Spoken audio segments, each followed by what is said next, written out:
America, here we go. Here we go. Here we go. Here we go.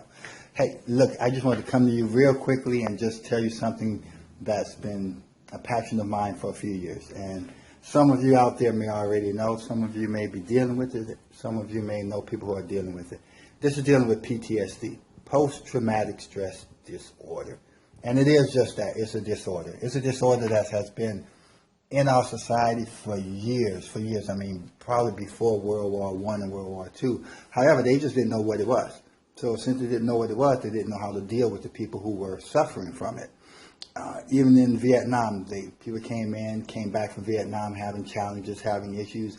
And so society decided to push them off to the side and, call them loony bins or call them crazy or just call them that they just couldn't relate to society anymore, which wasn't the case. All they had was something that's known today as PTSD, post-traumatic stress disorder, which is a disorder that is caused by an experience that they've had.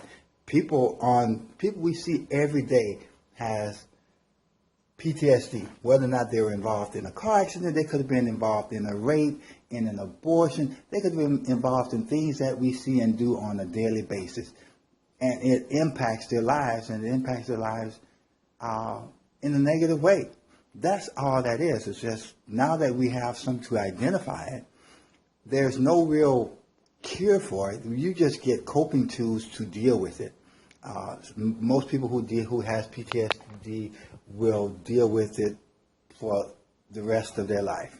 However, they can deal with it and they can survive it and they can maintain as long as we give them coping tools to do so. America, come on. We may not have sent our kids to war or sent our neighbors to war and all of that, yet it is still our responsibility to take care of them. Why? Because of just that. They are our children. They are our dads, our uncles, our fathers, our loved ones, and all of that.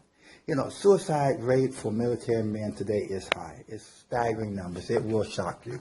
I suggest anyone who is listening to this message that you go on, you Google military suicide for 2015. When you get that number, you're going to be surprised. And if those numbers continue to rise, if it has not hit your home today, sometime tomorrow or sometime in the near future, it will if we don't do something about it. I'm a part of Project Safe Soldier, and me and a couple of my co-workers and friends of mine say, you know what, Troy, I am tired of the stories that I am hearing. I'll share a story with you guys, and I'll share it really quickly.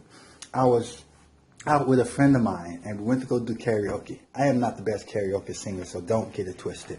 And we went out to go do karaoke, and my friend of mine, he went up and he sang a song, very charismatic, charisma type singer. And before he started singing, I went to the bathroom, then I came back, and then he went on stage. But he decided to change seats, and we were sitting at a table with two very attractive young ladies. And I came back, and, we were introducing ourselves, and the lady said, well, what is it that you do? And I told her, I said, hey, I'm a part of this organization, and this is what we're doing. We want to impact the military in a positive way, deal with individuals with PTSD, suicidal thoughts, and, fatigue of war. And she looked at me and she said, well, what is that you're doing? And I said, we want to help those who have fought for this country faithfully and tirelessly. We want to give them something back. We want to let them know that we have not forgotten about them, that their life matters and what they've done for us and for this country matters. And we want to say thank you. And this is the way that we want to say thank you, by providing them help, coping tools to deal with what they've dealt with.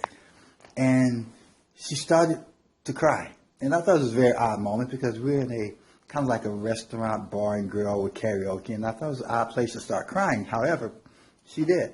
And she told me, she said, Troy, promise me that you would not give up. And I said, ma'am, I would not give up. I promise you. And she said, because she said, two things happened on the same day that drastically changed my life forever. She said, my daughter, who was suffering from cancer, died. And she said the other thing, my son who was serving in Iraq, I got a phone call the same day my daughter died that he was hit by a roadside bomb, and they flew him out to Germany, And that's all they knew. They didn't know prognosis, they didn't know if he was going to live or die. She didn't know anything. They just knew that he was blown up, he was in pretty bad shape. So they're calling her to prepare her for the worst. Long story short, we talked. She said, you know what?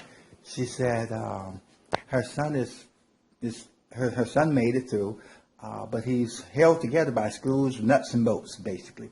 And she said that he can't deal with things. He wants to go back because the time that he was blown up, some of his fellow comrades were killed.